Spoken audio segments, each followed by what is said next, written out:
Bismillahirrahmanirrahim. Assalamualaikum warahmatullahi wabarakatuh. Selamat siang semua Bapak Ibu sekalian. Kali ini seperti biasa, hari ini tepatnya pada hari Kamis tanggal 9 Juli 2020, saya akan coba memberikan informasi mengenai peluang trading XAU USD pada perdagangan kali ini. Kita lihat, mungkin Bapak Ibu sekalian pernah mengetahui ataupun melihat secara langsung pergerakan yang terjadi dalam sesi perdagangan terakhir ini. Tepatnya hari kemarin, ternyata harga emas ataupun kita menyebutnya loko XAU Loko London ini mencapai level tertingginya sejak September 2011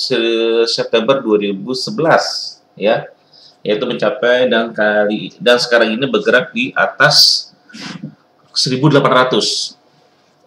Ya, mungkin ini menjadi pergerakan dikatakan range barunya emas ya untuk ke depan, setelah kemarin sempat main di 1.600 2 bulan yang lalu di 1.700 dan kini bermain di 1.800, dan tidak menutup kemungkinan di akhir tahun itu mencapai level area tertinggi barunya lagi, yaitu 1.900, dan tahun depan mencapai target new rekornya dia di area 2.000. How now, tapi mungkin bisa aja mencapai area tersebut. Dan untuk target hari ini, target sampai dengan sepanjang akhir tahun, saya memperkirakan itu kembali menapaki area baru dia, yaitu 1.900. Dan untuk pergerakan kali ini kita fokus ke hari ini setelah pencapaian 1.800 kemarin dan mencapai level high yang terjadi kemarin itu di 1817, dan yang perlu diperhatikan adalah area psikologis resisten yang mungkin bisa dilihat di garis ini. Itu kalau kita bisa gambarkan pada area weekly-nya.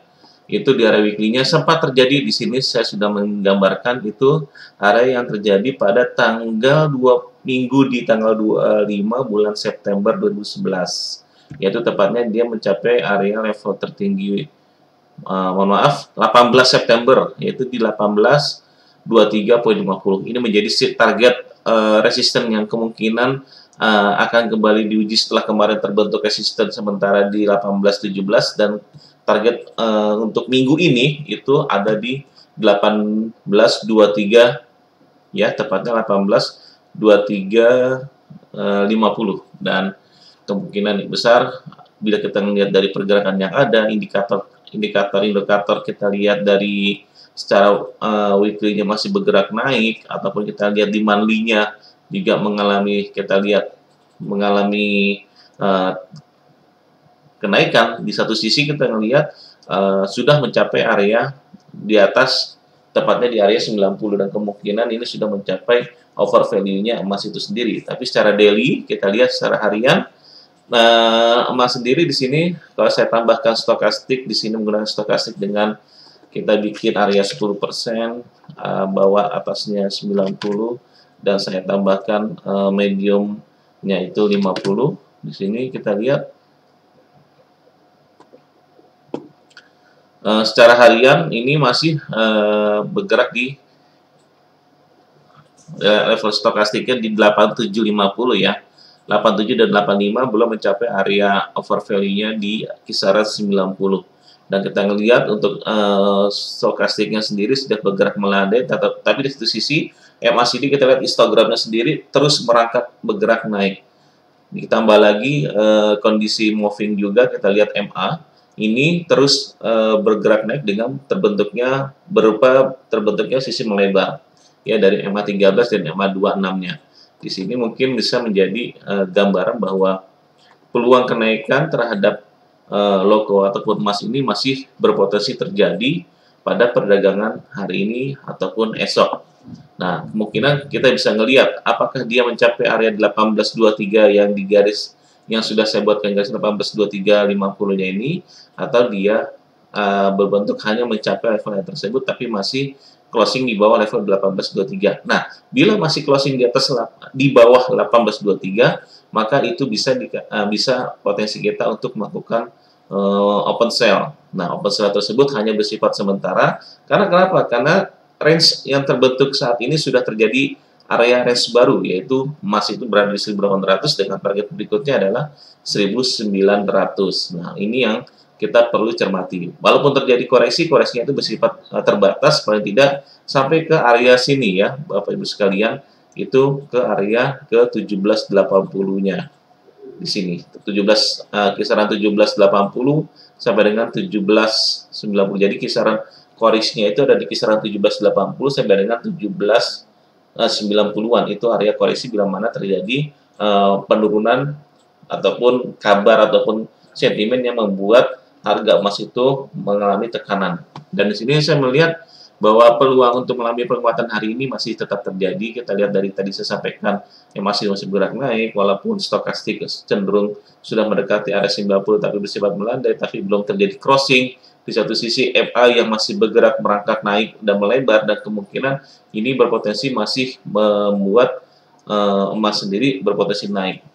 Mungkin dari sisi teknikal seperti itu, tapi satu sisi mungkin kita bisa melihat berkaca dari sisi fundamentalnya bahwa berbagai macam emas yang tadi saya sampaikan di grup Telegram ya, ataupun kita ngelihat Bapak Ibu bisa kan melalui media YouTube ini bisa berkunjung ke website kita Fineco ID. Di situ ada ulasan mengenai sisi dari fundamentalnya. Mungkin bisa nanti Bapak Ibu membacanya di website resmi kita, yaitu di kolom berita di www.finec.co.id. Nah, untuk mungkin sebagai lingkupan secara garis besar bahwa emas mengalami penguatan ini tidak lepas karena kebijakan-kebijakan bank sentral itu menggelontorkan stimulus ya, stimulus yang cukup besar, semua serentak menyiapkan stimulus, dan itu gunanya apa? Untuk meredam kejatuhan ekonomi lebih dalam lagi. Karena apa? Efek dari pandemi COVID-19. Nah, kemungkinan inilah faktor dari biar ekonomi tidak terlalu jatuh, tidak terlalu melemah, tidak terlalu ambruk, maka bank sentral itu melakukan stimulus-stimulus yang cukup besar terhadap untuk menahan kejatuhan ekonomi. Dari satu sisi kita melihat faktor lainnya, yaitu tadi selain stimulus fiskal maupun moneter, mungkin kita ngelihat dari serangkaian data ekonomi yang dikatakan dalam artian masih cenderung masih kurang begitu baik, dan kemungkinan pasar sendiri untuk beralih kepada safe haven. Dan inilah yang bisa menjadi daya tarik emas saat ini untuk kembali diburu oleh pelaku pasar. Nah, potensi yang terjadi pada perdagangan hari ini bagaimana? Maka rekomendasi saat ini saya masih menyimpulkan bahwa emas sendiri masih bergerak untuk kenaikan ya. Dari sisi kita lihat bahwa target buy ataupun area level buy itu berada di kita lihat di H4-nya di sini adalah ya, H4 itu saya merekomendasikan itu ada di area sini untuk buy sendiri. Untuk emas itu ada di 1805 ya. 1805 itu menjadi area target buy-nya dia, sedangkan target TP-nya itu adalah mendekati ataupun mencapai area 1817, high yang terjadi pada perdagangan kemarin, dan stop loss-nya itu di 1800. Dan sebaliknya untuk area buy kedua itu ada di area sini ya, tepatnya di mendekati area di sini 1798 ya, 1797,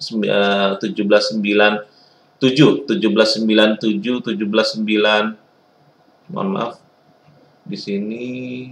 Oke. 1797 itu menjadi area buy kedua bila mana terjadi penurunan lebih lanjut, itu 1797 itu menjadi area buy kedua di emas sendiri, dengan target TP-nya area closingan yang terjadi semalam yaitu di 1810. 1810 menjadi target untuk buy yang kedua di 1797. Waspadai kalau dia closing di bawah sini ya.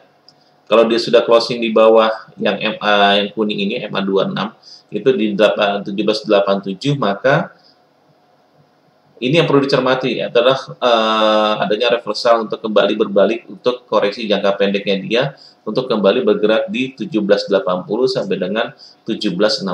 Kisaran yang akan koreksi yang bisa terjadi bila terjadi closingnya di bawah 1787.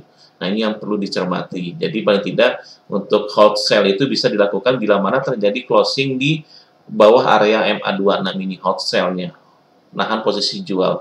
Dan sebaliknya untuk buy break ya, buy break saat ini masih cenderung kita cermati dulu area level buy-nya, karena buy break sendiri perlu adanya kekuatan faktor pendorong ya. Faktor pendorong dalam artian adalah kekuatan harga itu closing di atas resisten. Tapi kalau dia masih bertahan di saat ini masih cenderung bertahan di bawah resisten ya.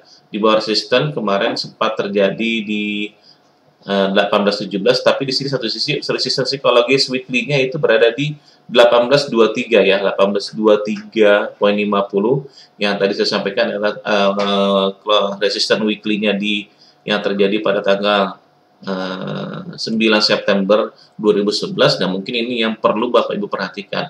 Kalau dia bertahan di atas 18.23.50, nah itu bisa melakukan action ataupun hold buy-nya dia. Tapi di satu sisi perlu dicermati juga bahwa ini sudah menjadi, ya kita lihat di monthly-nya sendiri sudah terbentuk. Dalam artian sudah kelihatan bahwa terjadi pada bulan Agustus nih, candle bar yang ini, candlestick yang kenaikan ini closing di atas, closingnya di 18.20 ya.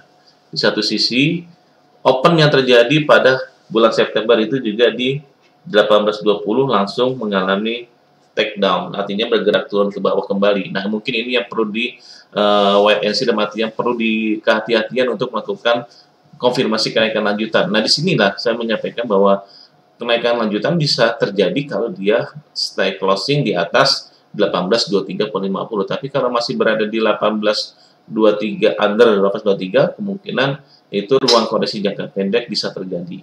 Ya, perlu dicermati, yaitu target yang tadi saya sampaikan adalah bila mana failed gagal closing di atas 18.23.50-nya, maka open sell itu bisa dilakukan. Jadi intinya sell di kisaran 18.20 sampai dengan 18.23 itu menjadi area sell-nya untuk emas, dengan target TP-nya itu ada di ya di 18.00 ataupun 18.10 itu menjadi target TP-nya, bila mana Bapak Ibu selalu melakukan open sell di kisaran 18.20 sampai 18.23. Sedangkan untuk hold buy-nya itu dengan menentukan closingan di atas 18.23.50. Itu bisa dilakukan untuk hold buy dengan target, dan juga buy break dengan target TP-nya ada di 18 ya.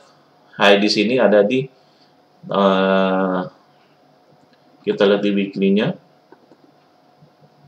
Ya, target TP-nya ada di 18.57/60, cukup jauh, tapi kemungkinan kisaran 18.30, 18.28, 18 sampai 40 itu menjadi kisaran TP bila mana Bapak Ibu melakukan buy stop di 18.23.50 atau melakukan hold buy di atas 18.23.50. Nah, ini yang tadi saya sampaikan itu adalah peluang yang terjadi pada perdagangan hari ini. Dan jangan lupa memasang stop loss untuk membatasi posisi open Bapak Ibu sekalian, dan juga untuk memanage sebuah risiko yang terjadi bila mana terjadi pergerakan yang cukup signifikan dari pergerakan emas ataupun pada umumnya pasar mata uang. Jangan lupa melakukan pemasangan stop loss bila mana Bapak Ibu melakukan open posisi. Baik, demikian peluang trading untuk emas hari ini, SAU/USD untuk hari ini, hari Kamis ya. Jangan lupa semua keputusan baik beli atau jual yang ada di nasabah, yang mengacu pada sajian informasi yang saya berikan ini sifatnya adalah rekomendasi. Jadi semua ini menjadi tanggung jawab nasabah bila melakukan keputusan buy atau sell. Baik, terima kasih atas perhatiannya. Lebih kurangnya mohon maaf. Semoga bermanfaat. Terima kasih. Wassalamualaikum warahmatullahi wabarakatuh.